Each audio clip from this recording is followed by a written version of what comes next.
우리를 위해 부활하신 주님을 찬양합니다. 오늘 수많은 부활의 증인들의 합창을 우리가 들었습니다. 우리를 다시 살리셔서 주님의 부활의 증인으로 사용하시는 주님을 찬양합니다. 이곳에 하나님의 생기가 가득 불어 넘치는 것 같습니다. 네, 오늘 부활절 맞이 특강 말씀의 제목, 죽임을 당한 자에게 불어 살게 하라. 우리 한번 다 함께 제목을 외쳐보겠습니다. 시작. 죽임을 당한 자에게 불어 살게 하라. 요절은 9절이겠습니다. 다 함께 또 읽어보겠습니다. 시작.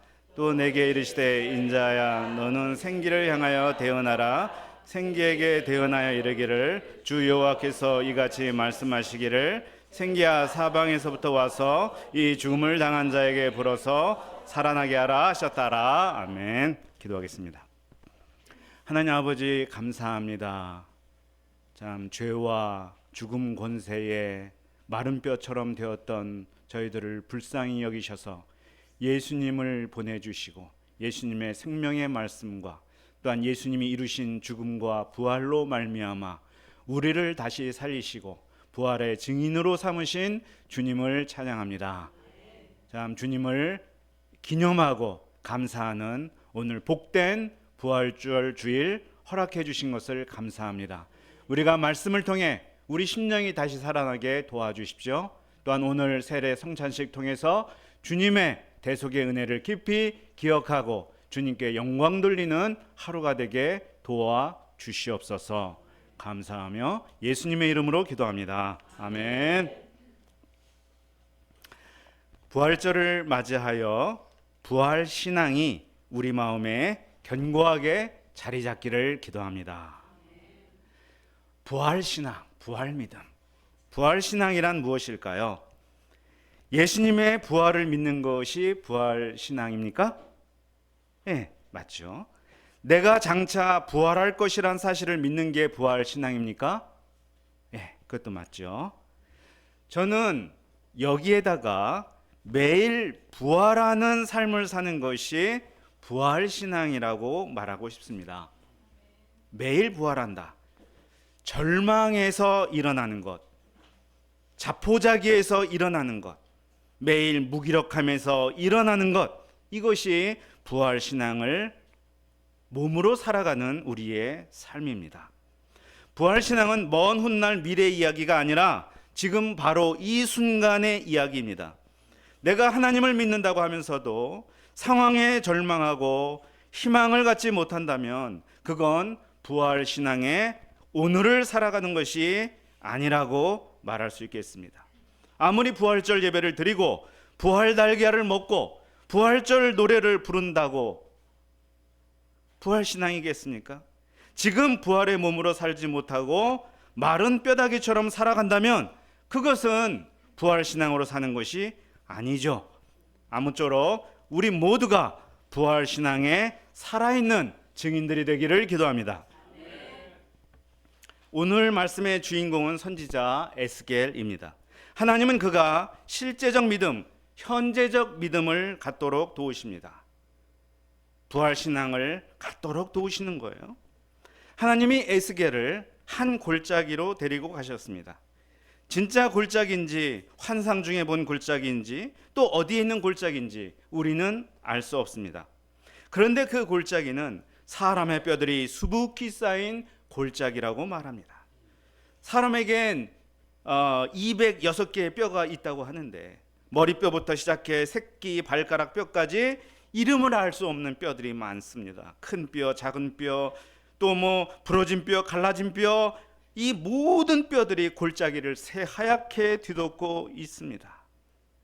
저는 폴란드의 아우슈비츠 수용소 박물관도 가봤고요. 캄보디아의 킬링필드 학살 박물관을 방문한 적이 있어서 뼈 무덤을 본 적이 있습니다.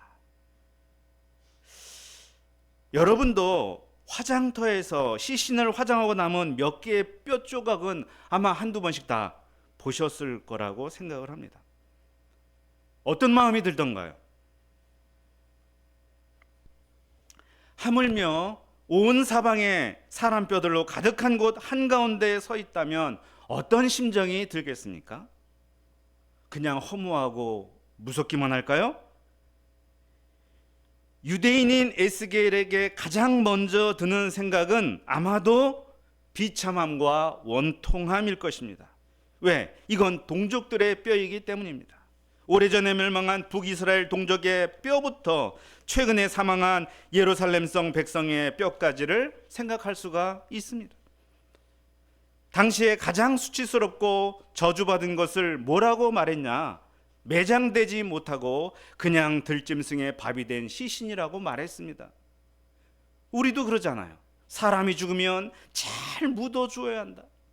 그래서 시체를 찾지 못하는 걸 가장 원통해 하잖아요. 지금도 경기도 북부 지역에 가면요, 한국 전쟁 전사자 그 유해 발굴과 감식을 지금도 하고 있는 부대들이 있어요.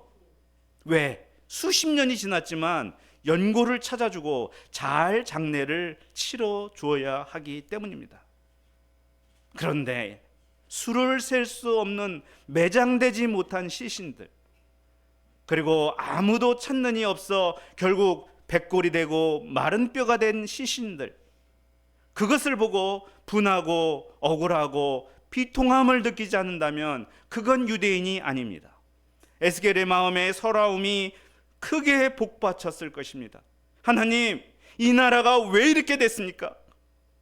당신의 백성들이 왜 이렇게 되도록 내버려 두셨습니까? 이런 의문이 에스겔의 내면에 끌어올랐을 것입니다. 그때 하나님이 하시는 말씀이 무엇입니까? 인자야, 이 뼈들이 능히 살 수 있겠느냐? 죽은 자들이 살 수 있겠느냐? 그런 질문 아닙니다. 그것도 골수와 핏기가 남아있는 뼈가 살 수 있겠느냐 하는 게 아니고 완전히 마른 뼈였습니다. 밟으면 아작아작 소리를 내며 깨지는 마른 나뭇가지와 같은 뼈였습니다. 그런 뼈를 보여주시면서 능히 살 수 있겠느냐 물으십니다. 하나님은 에스겔의 마음에 도전하십니다. 네가 하나님을 믿지만 어느 선까지만 믿는 거 아니냐? 적당하게 흠잡히지 않을 정도로 믿는 건 아니냐? 정말 무에서 유를 창조해내는 하나님 믿는 것 맞냐? 도전하시는 거예요. 그 앞에서 에스겔은 주 여호와여, 주께서 아시나이다 대답할 수밖에 없었습니다. 자기의 좁은 머리로는 생각할 수 없고 계산도 되지 않으니 하나님이 알아서 하세요 하는 말입니다. 하나님께 떠넘기는 에스겔에게 하나님은 오히려 에스겔이 다시 살려내는 역할을 하도록 하십니다. 이 모든 뼈에게 대언하도록 하십니다. 하나님을 대신해 명령하도록 하십니다. 그 내용이 무엇입니까? 너희 마른 뼈들아, 여호와의 말씀을 들을지어다. 내가 생기를 너희에게 들어가게 하리니 너희가 살아나리라. 너희 위에 힘줄을 두고 살을 입히고 가죽으로 덮고 너희 속에 생기를 넣으리니 너희가 살아나리라. 그래서 내가 여호와인 줄 너희가 알리라. 마른 뼈가 무슨 귀가 있습니까? 차라리 못 듣지만 살아있는 여기 식물, 화분 식물들에게 말한 편이 낫지 않겠습니까? 사실 뼈에게 말한다기보다 에스겔 마음 깊은 곳으로 외치는 소리가 아닐까요? 절망하고 포기하려는 그의 마음 깊은 곳에 닿도록 하나님이 도전하시는 말씀일 것 같습니다.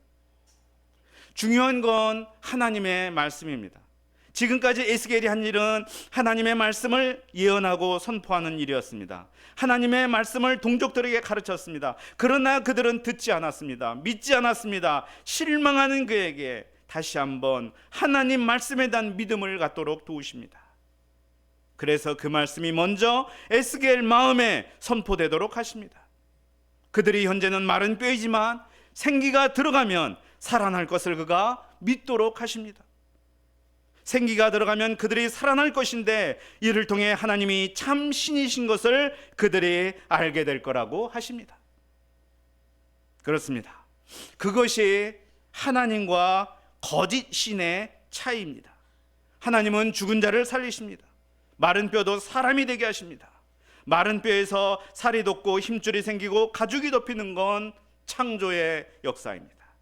이것을 소생이나 회생이란 말로 쓰기에는 너무나 빈약합니다. 이것은 무에서 유가 만들어지는 창조의 역사입니다. 하나님은 창조자이십니다.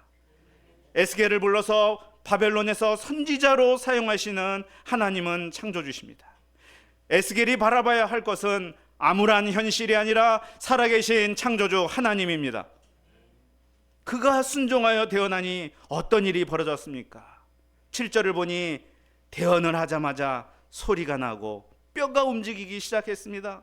온 골짜기와 벌판에 죽어 널브러진 뼈가 떨면서 일어서고 이리저리 움직이기 시작했습니다. 수백만 수천만 개의 흩어진 뼈들이 이산가족 상봉하듯 자기 뼈를 우르르 알아서 찾아갔습니다. 한두 사람의 뼈 조각이 아니라 이 레고 블록처럼 이 골짜기 저 골짜기 이 산 저 산에서 맞춰지는 그 놀라운 광경을 한번 상상해 보십시오. 드디어 사람 모양은 갖추었으나 아직 살아있는 사람은 아니었습니다. 그 속에 생기가 없었기 때문입니다. 이번엔 생기를 향하여 대언하라고 하나님은 말씀하십니다. 또 내게 이르시되 인자야 너는 생기를 향하여 대언하라. 생기에게 대언하여 이르기를 주 여호와께서 이같이 말씀하시기를 생기야 사방에서부터 와서 이 죽임을 당한 자에게 불어 살아나게 하라 하셨다 하라. 그러자 그들에게 사방 천지에서 불어온 생기가 그 사람 모양한 것들에게로 들어갔습니다. 그러자 그들이 곧 살아나서 일어나 서는데 지극히 큰 군대가 되었다고 말씀합니다. 지금까지 이 광경은 창세기 2장에 나오는 하나님이 첫 인류를 만드신 장면과 매우 비슷합니다. 하나님이 흙으로 사람을 만드셨습니다. 그러나 아직 모양만 사람이지 그는 사람이 아니었습니다. 그러다가 하나님이 코에 생기를 불어넣자 그 모양들은 살아있는 사람이 되었다고 했습니다. 지금 그것과 똑같은 일이 벌어지고 있는 것입니다. 흙에서 사람을 창조하신 하나님이라면 왜 뼈로 마른 뼈로 사람을 만들지 못하시겠습니까? 하나님은 이 일을 왜 에스겔 보고 하라고 하신 것입니까? 그는 앞으로 절망하고 생을 포기하는 동족들을 도와야 할 사람입니다. 마른 뼈처럼 널브러지고 일어나지 않을 사람 같지 않은 사람들을 도와야 합니다. 그에게 먼저 믿음이 필요합니다. 자신감이 필요합니다. 마른 뼈도 살아날 수 있다. 생기 곧 성령만 들어가면 어떤 뼈도 사람이 된다. 지극히 큰 하나님의 군대가 될 수 있다 하는 믿음을 그가 덧입어야 하기 때문입니다. 그것이 에스겔에게 있어서 부활신앙인 것입니다. 동시에 우리가 지녀야 할 부활신앙이기도 한 것입니다. 하나님은 이 마른 뼈가 무엇을 의미하는지, 그리고 살아서 큰 군대가 되는 게 무엇을 의미하는지 마지막 11절부터 14절에서 알려주셨습니다. 우리에게 소망은 없고 우리는 다 멸절되었다고 여기는 이스라엘 동포들이 마른 뼈였습니다. 그러나 하나님은 그들을 바벨론에서 빼내어 고국으로 돌아가게 하십니다. 그리고 조국을 재건하는데 용사들처럼 쓰실 것입니다. 그래서 군대라는 표현을 쓰신 거예요. 우리는 작년에 에스라, 느헤미야서 말씀을 통해서 바벨론으로 끌려왔던 이스라엘이 어떻게 고국으로 당당하게 돌아와 조국을 재건하게 되었는지를 배웠습니다. 그것이 창조주 하나님이 이루시는 부활의 역사입니다. 오늘날 우리가 살아가는 세상은 어떠합니까? 이스라엘처럼 나라를 잃지는 않았습니다. 물질적으로 궁핍하지는 않습니다. 그런데도 극심한 절망과 무기력 속에 살아가는 사람들이 얼마나 많습니까? 왜 마른 뼈가 됩니까? 죽임을 당했기 때문입니다. 자, 9절 말씀을 다시 보면 그렇게 나오잖아요. 이 죽임을 당한 자에게 라고 표현했어요. 그들은 자연사한 사람들이 아닙니다. 누군가로부터 죽임을 당한 사람들입니다. 당시 이스라엘은 아수르와 바벨론에 의해 죽임을 당했습니다. 그렇다면 지금 우리는, 지금을 살아가는 사람들은 무엇에 의해 죽임을 당할까요?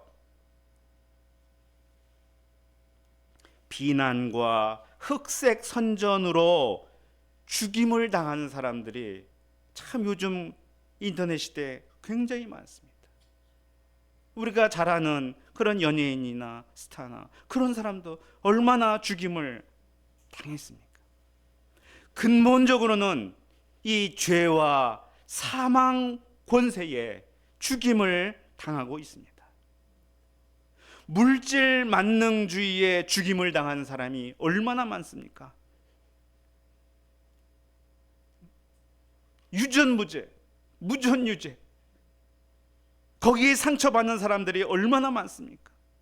또 성공지상주의에 죽임을 당한 사람은 얼마나 많습니까?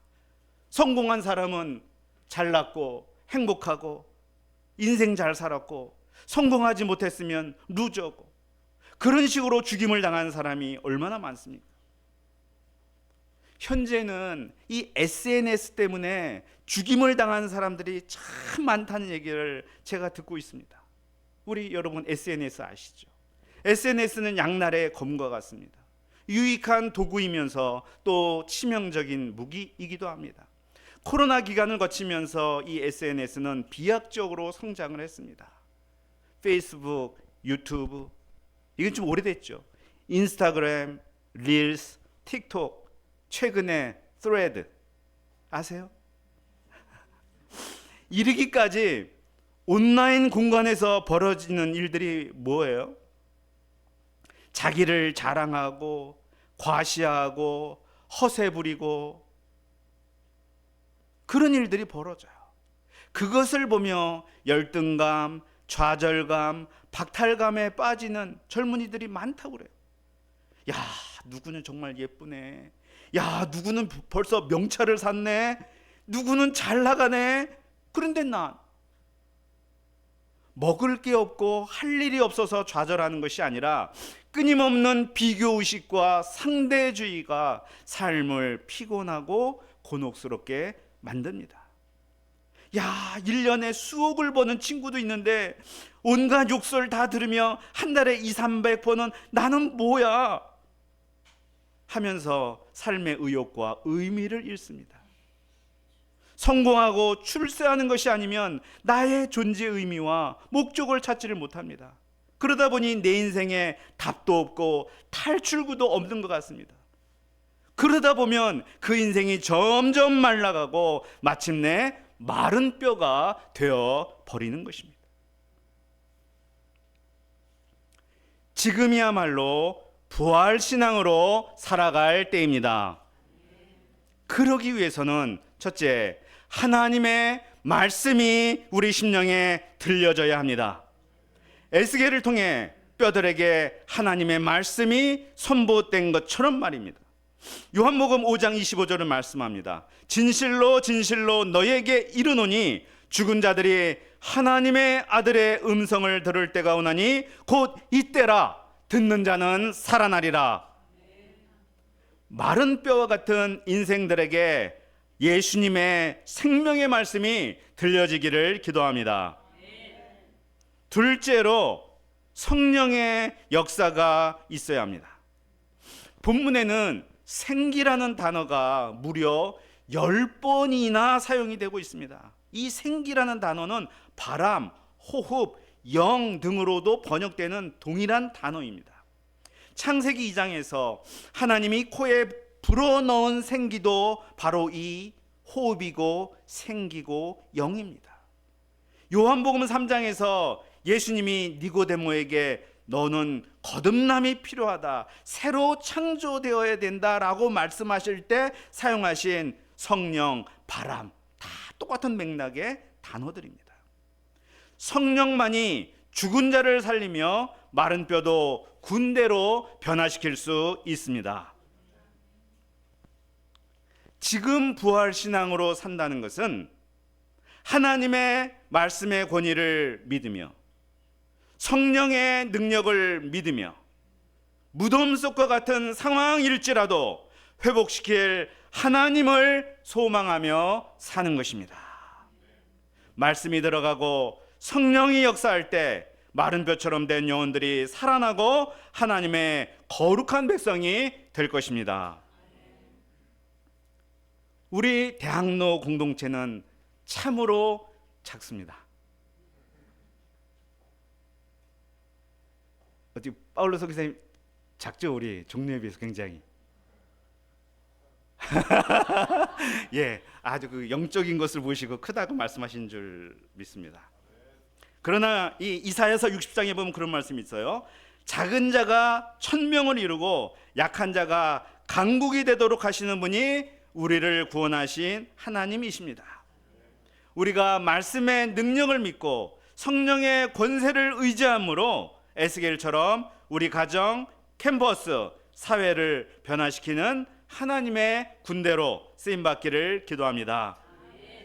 이 시간 우리 모두 다 한 명의 골짜기에 있는 수많은 뼈를 생각해도 좋겠지만 내 머릿속에 가장 먼저 생각나는 한 명의 마른 뼈를 생각해 봅시다. 누가 생각납니까? 내가 생각날 수도 있어요.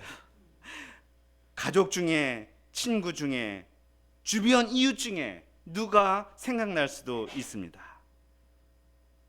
우리 그를 향해 외쳐보겠습니다. 성령이여 오셔서 이 죽임을 당한 자에게 불어 살아나게 하소서. 자, 한마디씩 해보게. 성령이여 오셔서 이 죽임을 당한 자에게 불어 살아나게 하소서. 아멘. 죽임을 당한 자에게 성령이 불어 살아나는 부활의 역사가 우리 가운데 명백하게 일어나기를 주님의 이름으로 축원합니다. 기도하겠습니다. 하나님 아버지 감사합니다. 오늘 말씀을 통해서 이 시대에 부활신앙으로 사는 게 무엇인지, 예수님의 부활을 믿고 산다는 게 무엇인지 에스겔서를 통해 가르쳐 주신 것을 감사합니다. 아무리 절망적인 상황 속에서도 창조주 하나님을 믿고 또한 그 말씀의 권세를 믿고 우리가 또한 성령의 능력을 믿고 좌절하지 않고 낙심하지 않으며 항상 회복하고 구원시키실 주님의 놀라운 그 미래를 그리며 항상 살아갈 수 있는 우리가 되도록 도와주시기를 간절히 기도합니다. 감사하며 예수님의 이름으로 기도합니다. 아멘.